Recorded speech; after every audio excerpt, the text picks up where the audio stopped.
사형리에 대하여 들어보셨습니까? 자연계의 자연법칙이 있듯이 하나님과 사람 사이에도 영적인 원리가 있습니다. 제1 원리. 하나님은 당신을 사랑하시며 당신을 위한 놀라운 계획을 가지고 계십니다. 하나님의 사랑.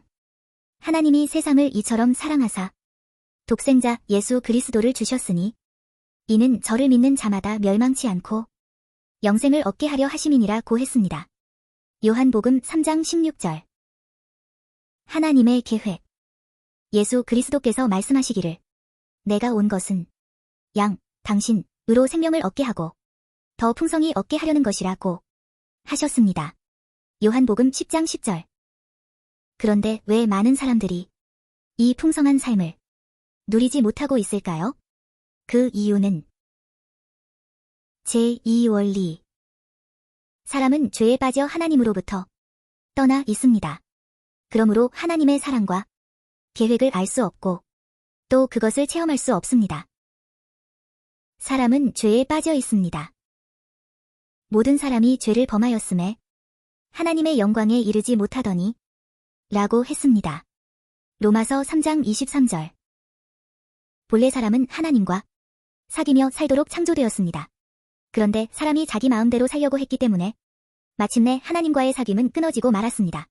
하나님 없이 제 마음대로 사는 사람은 적극적일 때는 하나님께 반항하게 되며 소극적일 때는 하나님에 대하여 무관심하게 되는데 이것이 바로 성경이 말하는 죄의 증거입니다.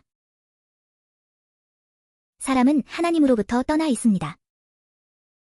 죄의 삭은 사망이라고 했습니다. 여기서 사망이란 영적으로 하나님으로부터 떠나 있는 상태를 말합니다. 로마서 6장 23절. 위의 그림은 거룩하신 하나님을, 아래 그림은 죄에 빠진 인간을 나타냅니다. 하나님은 거룩하시며 사람은 죄에 빠져 있습니다. 그리하여 이 둘 사이에는 커다란 간격이 생겼습니다.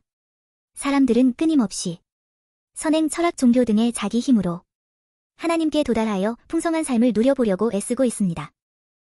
이 간격을 이어주는 유일한 길을 제3원리에서 설명하고 있습니다.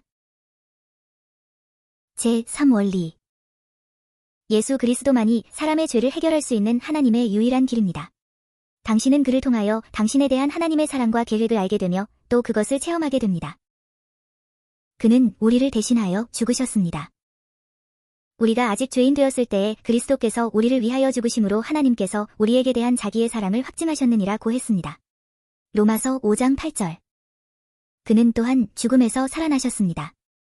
그리스도께서 우리 죄를 위하여 죽으시고 장사 지낸 바 되었다가 성경대로 사흘 만에 다시 살아나사 게바에게 보이시고 후에 12제자에게와 그 후에 500여 형제에게 일시에 보이셨나니 라고 했습니다.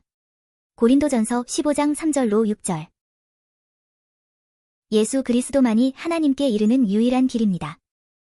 예수 그리스도께서 말씀하시기를 내가 곧 길이요 진리요 생명이니 나로 말미암지 않고는 아버지께로 올 자가 없느니라고 하셨습니다. 요한복음 14장 6절.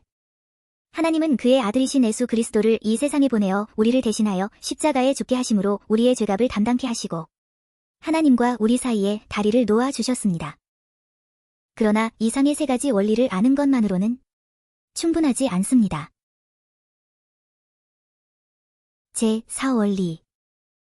우리는 개인적으로 예수 그리스도를 나의 구주, 나의 하나님으로 영접해야 합니다. 그러면 우리는 우리 각 사람에 대한 하나님의 사랑과 계획을 알게 되며 또 그것을 체험하게 됩니다. 우리는 예수 그리스도를 영접해야 합니다. 영접하는 자, 곧 그 이름을 믿는 자들에게는 하나님의 자녀가 되는 권세를 주셨으니 라고 약속했습니다. 요한복음 1장 12절. 우리는 믿음으로 예수 그리스도를 영접합니다. 너희가 그 은혜를 인하여 믿음으로 말미암아 구원을 얻었나니 이것이 너희에게서 난 것이 아니요 하나님의 선물이라. 행위에서 난 것이 아니니 이는 누구든지 자랑치 못하게 함이니라. 고 했습니다. 에베소서 2장 8절로 9절. 우리는 각자의 초청으로 예수 그리스도를 영접합니다. 예수 그리스도께서 말씀하시기를 볼지어다 내가 문 밖에 서서 두드리노니 누구든지 내 음성을 듣고 문을 열면 내가 그에게로 들어가 그로 더불어 먹고 그는 나로 더불어 먹으리라. 고 하셨습니다. 요한계시록 3장 20절. 그리스도를 영접한다는 뜻은 나 중심에서 하나님 중심으로 바꾸는 것이며 내 안에 들어오셔서 내 죄를 용서하시고 그분이 원하시는 사람이 되도록 그리스도께 나를 맡기는 것입니다. 예수 그리스도의 말씀에 지적으로 동의한다든가 감정적인 경험만으로는 충분하지 않습니다. 우리는 의지의 행위인 믿음으로 예수 그리스도를 영접합니다. 다음 두 그림은 두 종류의 사람을 나타내고 있습니다. 왼쪽은 내가 나의 주인인 사람을 나타냅니다. 내 인생의 왕좌에 나 자신이 앉아 있으며 십자가, 그리스도는 내 인생 밖에 계십니다. 모든 일을 나 자신이 주관하므로 자주 좌절과 혼란에 빠집니다. 오른쪽은 예수 그리스도가 나의 주인인 사람을 나타냅니다. 십자가, 그리스도가 내 인생의 왕좌에 앉아 계시며 나는 내 인생의 왕좌에서 내려와 모든 일을 그리스도께 맡겼습니다. 모든 일을 그리스도께서 주관하심으로 하나님의 계획과 일치된 생활을 하게 됩니다. 어느 그림이 당신의 삶을 나타내고 있습니까? 또 당신은 어느 그림에 속하게 되기를 원하십니까? 다음은 예수 그리스도를 어떻게 영접하는가를 설명해 줍니다. 당신은 바로 지금 이 자리에서 기도로 그리스도를 영접할 수 있습니다. 기도는 하나님과 이야기하는 것입니다. 그리스도께서 당신의 중심에 들어오시도록 간절한 마음으로 기도하십시오. 하나님은 우리의 중심을 알고 계십니다. 그래서 입으로 하는 말보다는 중심의 태도를 보고 싶어 하십니다. 이렇게 기도해 보십시오. 주 예수님, 나는 주님을 믿고 싶습니다. 십자가에서 죽으심으로 내 죄 값을 담당하시니 감사합니다. 지금 나는 내 마음의 문을 열고 예수님을 나의 구주 나의 하나님으로 영접합니다. 나의 죄를 용서하시고 영생을 주심을 감사합니다. 나를 다스려 주시고 나를 주님이 원하시는 사람으로 만들어 주옵소서. 예수님의 이름으로 기도합니다. 아멘. 이 기도가 당신의 마음에 드십니까? 그렇다면 바로 지금 이 기도를 드리십시오. 그러면 예수 그리스도는 그가 약속하신 대로 당신 안에 들어오실 것입니다. 그리스도가 당신 안에 계심을 어떻게 알 수 있을까요? 그리스도를 당신 안에 영접하셨습니까? 요한계시록 3장 20절의 약속에 의하면 지금 그리스도는 당신의 경우 어느 곳에 계십니까? 그리스도는 당신 안에 들어오시겠다고 약속했습니다. 그가 거짓말을 하실까요? 그러면 무슨 근거로 하나님이 당신의 기도를 들으셨다는 사실을 알 수 있습니까? 하나님 자신과 그의 말씀인 성경의 신실성, 즉 하나님은 그의 약속을 반드시 지키십니다. 성경은 예수 그리스도를 영접하는 모든 사람에게 영원한 생명을 약속하고 있습니다. 또 증거는 이것이니 하나님이 우리에게 영생을 주신 것과 이 생명이 그의 아들 안에 있는 그것이니라. 아들이 있는 자에게는 생명이 있고 하나님의 아들이 없는 자에게는 생명이 없느니라.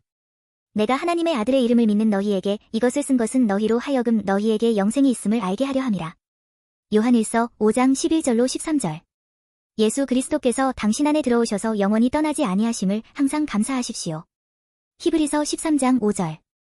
영접한 순간부터 살아 계신 그분은 당신 안에 거하시며 당신은 영원한 생명을 얻었음을 명심하십시오. 하나님은 결코 속이지 않습니다. 꼭 기억할 사실은 감정에 의존하지 마십시오. 우리의 믿음은 하나님과 그의 말씀 곧 성경에 근거하는 것이지 우리 자신의 느낌이나 감정에 근거하는 것이 아닙니다. 그리스도인은 하나님과 그의 말씀을 믿는 믿음으로 사는 것입니다. 특별한 느낌이 있을 수도 있지만 없을지라도 안심하십시오. 다음 기차 그림은 사실 하나님과 그의 말씀, 과 믿음, 하나님과 그의 말씀에 대한 우리의 신뢰, 과 감정, 믿음과 순종의 결과, 과의 관계를 설명해주고 있습니다. 요한복음 14장 21절. 기관차는 객차가 있으나 없으나 달릴 수 있습니다. 그러나 객차로 기관차나 연료차를 끌려고 하는 것은 어리석은 일입니다. 마찬가지로 그리스도인도 느낌이나 감정에 의존하는 것이 아니라 하나님과 그의 말씀의 신실성에 믿음의 근거를 두는 것입니다. 이제 당신은 예수 그리스도를 영접했습니다. 당신이 의지의 행위인 믿음으로 그리스도를 영접한 결과 다음 몇 가지를 비롯하여 많은 일들이 일어났습니다. 첫째, 예수 그리스도께서 당신 안에 들어와 계십니다. 요한계시록 3장 20절, 골로새서 1장 27절. 둘째, 당신의 모든 죄는 사함을 받았습니다. 골로새서 1장 14절. 셋째, 당신은 하나님의 자녀가 되었습니다. 요한복음 1장 12절. 넷째, 당신은 영원한 생명을 얻었습니다. 요한복음 5장 24절. 다섯째, 하나님께서 예비하신 풍성한 새 삶이 시작되었습니다. 요한복음 10장 10절. 고린도후서 5장 17절.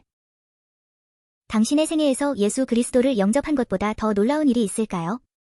바로 지금. 하나님께서 당신을 위해 행하신 일에 대해 감사하는 기도를 드리시겠습니까? 감사는 믿음의 표현입니다. 데살로니가 전서 5장 18절. 풍성한 새 삶을 누리기 위해서는 이제 어떻게 해야 할까요? 그리스도인의 성장을 위한 권면. 그리스도인은 예수 그리스도를 신뢰함으로 영적 성장을 하게 됩니다. 의인이 믿음으로 살리라 고 했습니다. 갈라디아서 3장 11절. 믿음으로 사는 생활이란 생활에 지극히 작은 일까지도 하나님께 맡기고 다음의 일들을 기쁨으로 실천하게 되는 것을 말합니다. 첫째, 날마다 하나님께 기도하십시오. 요한복음 15장 7절. 둘째, 하나님의 말씀인 성경을 날마다 읽으십시오. 사도행전 17장 11절. 요한복음부터 읽으십시오. 셋째, 하나님께 항상 순종하십시오. 요한복음 14장 21절. 넷째, 말과 행동으로 그리스도를 증거하십시오. 마태복음 4장 19절. 요한복음 15장 8절. 다섯째, 지극히 작은 일까지도 하나님께 맡기십시오. 베드로전서 5장 7절. 여섯째, 성령께서 당신의 일상생활을 주관하시게 하고 능력을 받아 그리스도의 증인이 되십시오. 갈라디아서 5장 16절로 17절. 사도행전 1장 8절. 교회를 잘 선택하여 출석하는 일은 매우 중요합니다. 히브리서 10장 25절에 보면 모이는 일을 게을리하지 말라고 권면하고 있습니다. 아궁이에 여러 개의 나무 토막을 넣으면 불이 잘 타지만 하나씩 따로 떼어놓으면 불은 곧 꺼지고 맙니다. 당신과 다른 그리스도인과의 관계도 이와 마찬가지입니다. 예수 그리스도를 더 잘 배우고 그가 원하시는 삶을 살며 다른 그리스도인과의 교제를 갖기 위해서는 반드시 교회 생활을 해야 합니다. 당신이 발견한 이 놀라운 사실을 다른 사람에게 전하고 싶지 않습니까?